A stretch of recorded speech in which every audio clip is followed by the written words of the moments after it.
जय जगत्माता बगलामुखी। ओम ह्रीं बगलामुखी वरदे सर्वसौभाग्यप्रदायिनी समस्त भक्तानां सर्वाभीष्टं साधय साधय ह्रीं ओम स्वाहा. நான் இப்பொழுது ஸ்ரீ சூரியமங்கலம் அத்வைத வேத வித்யாபீடத்திலே உள்ள பகலாமுகி தேவி க்ஷேத்திரத்திலிருந்து உங்களிடம் பேசிக்கொண்டிருக்கிறேன். ஒரு முக்கியமான விஷயம் தான் இப்போ சொல்ல ஆரம்பிக்கிறேன். இந்த ஒரு வீடியோ மட்டுமல்ல, கொஞ்சம் கண்டினியூஸாக ஒரு 10-50 வீடியோ இந்த விஷயங்கள் சம்பந்தமாக சொல்ல வேண்டியதாக இருக்கிறது. ஏனென்றால் நிறைய பேர் வந்துட்டு சொல்லுவாங்க, சுவாமி என்னுடைய ஜாதகத்தில் நிறைய யோகங்கள் இருக்கு, அது ஒர்க் அவுட் ஆகிறது இல்லை, இந்த மாதிரி விஷயங்கள் எல்லாம் சொல்லுவாங்க. அப்போ முதல்ல நம்ம அந்த யோகம் அப்படின்னா என்ன என்று புரிஞ்சிருக்க வேண்டும். ஜோதிஷ சாஸ்திரத்தில் யோகங்கள் 400 இருக்கு. அப்போ அந்த யோகம் என்றால் நிறைய பேரும் ராஜயோகம் சுப யோகம் அப்படியெல்லாம் மட்டும்தான் நினைச்சிருக்காங்க. அப்படி இல்லை.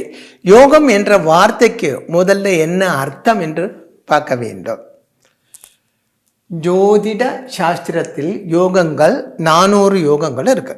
அப்போ யோகம் என்றால் ஒரு அர்த்தம் பாக்கியம் என்று தான் நம்ம சொல்லுவாங்க. யோகம் உள்ளவன் அப்படின்னா பாக்கியம் உள்ளவன் அப்படின்னு அர்த்தம். யோககாரகன் பாக்கியம் தரப்பட்டவன் அப்படின்னு அர்த்தம். அப்போ யோகம் என்ற வார்த்தைக்கு, யோகம் என்ற வார்த்தைக்கு பாக்கியம் என்று ஒரு அர்த்தம் உண்டு. அடுத்தது, பிரத்யேகமாக இருக்கப்பட்ட பலங்களை தரப்பட்ட கிரக சேர்க்கை யோகம். பாருங்க, பிரத்யேகமாக அதாவது ஒரு பர்டிகுலர் பிரத்யேகமாக இருக்கப்பட்ட பலங்களை, அதாவது ஒரு பர்டிகுலர் பலத்தை தரப்பட்ட கிரக சேர்க்கை, கிரகம் சேர்ந்து இருக்கிறதுக்கு, அது திருஷ்டி அதாவது பார்வையினாலே ஆகலாம், இல்லை ஒன்றா சேர்ந்து இருக்கிறதாக இருக்கலாம், அதுக்கு யோகம் என்று பெயர். அப்போ ஜோதிட சாஸ்திரத்தில் சொல்லப்பட்ட அந்த ஜோதிட சாஸ்திரத்தில் இருக்கப்பட்ட யோகம் 400 என்று சொல்லப்பட்டது இந்த பாக்கியம் என்ற அர்த்தத்திலே எடுக்கக்கூடாது.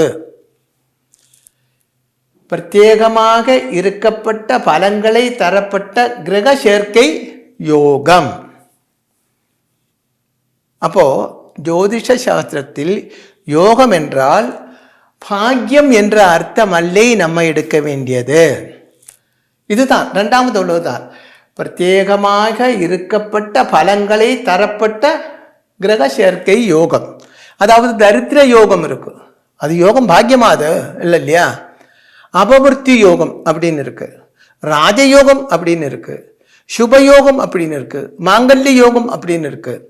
அப்ப இதுதான் அந்த கிரக சேர்க்கை, கிரகங்களோட அமைப்பு, அதுக்கு தான் யோகம் என்று பேர். அதே மாதிரி யோகம் அதாவது இணைந்தது, ஒன்று சேர்ந்தது என்ற அர்த்தம். யோகம் என்றால் அந்த கிரகங்களோட அமைப்பு ஒன்று சேர்ந்தது யோகம். யோகா என்ற என்ன அர்த்தம் தெரியுமோ? அதான் எல்லாரும் இப்ப சொல்றாரு, யோகா யோகா யோகா. அதுக்கு என்ன உண்மையாக அதோட அர்த்தம் என்னன்னு தெரியுமா? இணைக்கக்கூடியது என்றுதான் அர்த்தம். சிம்பிள். ஆனா நிறைய பேர் நிறைய விஷயங்கள் சொல்றாங்க. யோகம் என்றால் இணைந்தது, யோகா என்றால் இணைக்கக்கூடியது, அதாவது உடம்போடு ஆரோக்கியத்தை இணைக்கக்கூடியது யோகா. அது இப்போ உள்ள ஆளுகள் சொல்லப்பட்டது தான். ஆனால் இந்த யோகா கண்டுபிடிச்ச மகான் ரிஷி பதஞ்சலி மகர்ஷி, அவரு யோகா என்று ஏன் பேர் போட்டது என்றால், ஜீவாத்மாவை பிளஸ் பரமாத்மாவை இது ரெண்டையும் சேர்க்கக்கூடிய வழி. குண்டலினி சக்தியை உணர்த்தி சகசிரார பத்மத்தில் 6 ஸ்டெப்புகள் தாண்டி சகசிரார பத்மத்தில் வந்து அந்த பரபிரம்மத்தோடு ஜீவாத்மாவை சேர்க்கப்பட்ட இணைக்கப்பட்ட வழி மெத்தட். அதனால தான் அவர் யோகா என்று பேர் போட்டார். ஆனால் அந்த யோகா அல்ல இப்போ உள்ள யோகா. இப்போ உள்ளது வெறும் எக்ஸர்சைஸ் தான். அங்கே கூட அது ஏகப்பட்ட அர்த்தங்கள் சொல்கிறாங்க. அப்படி இல்லை, இதுதான். அதாவது அப்படி இருந்தால் இந்த யோகா என்ற வார்த்தைக்கு அர்த்தம் இப்போ உள்ள யோகா உடம்போடு ஆரோக்கியத்தை இணைக்கப்பட்டது யோகா, சிம்பிள். அதே மாதிரி பதஞ்சலி மகர்ஷி கண்டுபிடித்தது ஜீவாத்மாவோடு பரமாத்மாவே இணைக்கப்பட்டது, அதுதான் உண்மையான யோகா. நம்மளோட விஷயம் அதல்ல யோகம். அப்போ ஜோதிட சாஸ்திரத்தில் யோகம் என்று சொன்னால் ஒரு பர்டிகுலர் ரீதியில், பர்டிகுலர் பலங்களே தரப்பட்ட ரீதியில் கிரகங்கள் அமைஞ்சிருக்கப்பட்டதுக்கு, ஒன்று சேர்ந்து இருக்கப்பட்டதுக்கு யோகம் என்று பேர். அப்படி 400 யோகங்கள் இருக்கு. அந்த 400ல் நல்லதும் இருக்கு, கெட்டதும் இருக்கு. அப்போ யோகம் என்ன என்று புரிஞ்சாச்சு இல்லையா? யோகம் அப்படின்னா என்னன்னு புரிஞ்சிருச்சு. அதே மாதிரி யோகத்துக்கு பாக்கியம் அப்படின்னும் ஒரு அர்த்தம் உண்டு. ஆனால் ஜோதிஷத்தை பொறுத்த வரைக்கும் யோகம்னு சொன்னால் அந்த கிரக சேர்க்கைக்கு தான் யோகம் என்று சொல்லப்பட்டது. இதில் இந்த 400 யோகங்கள் இருக்குன்னு சொன்னேன் இல்லையா? ஒவ்வொரு பேருக்கும் உங்களுக்கு உங்கள் ஜாதகத்தில் என்னென்ன யோகம் இருக்குது அப்படின்னு தெரியணும்னு ஒரு ஆசை இருக்குமோ இல்லையோ? கண்டிப்பாக இருக்கும் இல்லையா? ஜோதிஷ சாஸ்திரத்தில் நம்பிக்கை உள்ள எல்லாருக்கும் அந்த ஒரு ஆசை இருக்கும். அதாவது ஜாதகத்தை எடுத்துகிட்டு ஐயோ என்னுடைய பாக்கியம் உள்ள ஜாதகமா இல்லையா இப்படின்னு தெரியக்கூடிய ஒரு ஆசை இருக்கும். ஜோதிஷ சாஸ்திரம் தெரியாத சில ஜோதிஷிகள், ஜோதிஷ சாஸ்திரம் தெரியாத ஜோதிஷிகள் ஒரு ஆளை பார்த்தாச்சுன்னா அவன் கொஞ்சம் மாட்டம் சாட்டமாக இருக்குது, நல்ல பட்டு ட்ரெஸ் எல்லாம் போட்டது, யோகமுள்ள ஜாதகம் தானே சொல்லுவாள். அது அவனோட ட்ரெஸ்ஸு பார்த்து தான் சொல்கிறது, ஜாதகம் பார்த்தல்ல.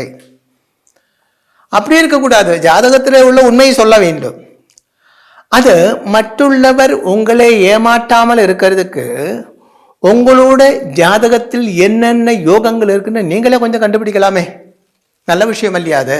இப்போ உங்களுக்கு பேங்கில் அக்கௌண்ட் இருக்குது, அதில் எவ்வளவு பணம் இருக்குன்னு நீங்கள் தெரிஞ்சிருக்கணும் இல்லையா? வேணுமோ வேண்டாமோ? ரேஷன் கார்டு இருக்குது, அதில் எத்தனை யூனிட் அரி இருக்குது உங்களுக்கு தெரிஞ்சிருக்கணும் இல்லையா? உங்கள் ப்ராப்பர்ட்டி எத்தனை சென்ட், இல்லை எத்தனை ஏக்கர், இல்லை எத்தனை ஸ்கொயர் ஃபீட் நீங்கள் தெரிஞ்சிருக்கணும் இல்லையா? அதுபோல் உங்களுடைய ஜாதகத்தில் என்னென்ன யோகங்கள் இருக்கு, அதாவது கிரக சேர்க்கை தான், அது நமக்கு என்ன பலம் தரப்போகுது, இது தெரிஞ்சிருக்கிறது ரொம்ப நல்ல விஷயம். அது எப்பப்போ தரும் என்று தெரியணும்னா அதாவது ஜாதகம் பார்க்க வேண்டும். ஜெனரலாக என்னென்ன யோகங்கள், கிரகங்கள் எப்படி இருந்தால், அதாவது ஏற்கனவே சொல்லியிருக்கு இல்லையா, குருவோடு சந்திரன் சேர்ந்திருந்தால், இல்லை குருவிலே இருந்து 4, 7, 10 இருந்தால் சந்திரன், அது கஜகேசரி யோகம் அப்படின்னு சொல்லியிருக்கு இல்லையா? அப்போ ஓஹோ என்னோட ஜாதகத்தில் கஜகேசரி யோகம் இருக்கா நீங்களுக்கே கண்டுபிடிக்க முடியும். அதே மாதிரி யோகங்கள் இருந்தும் அது ஒர்க் அவுட் ஆகாமல் இருக்கப்பட்ட ஜாதகங்கள் இருக்கு. அப்போ என்னுடைய ஜாதகத்தில் யோகம் இருக்கா, ஐயோ அது ஒர்க் அவுட் ஆகுறதா இல்லையா, இதெல்லாம் உங்களாலே கண்டுபிடிக்க முடியும். அந்த வீடியோ கண்டினியூஸாக கொஞ்சம் எடுத்து உங்களுக்கு சொல்லித்தரேன், நீங்கள் கண்டினியூஸாக பாருங்கள்.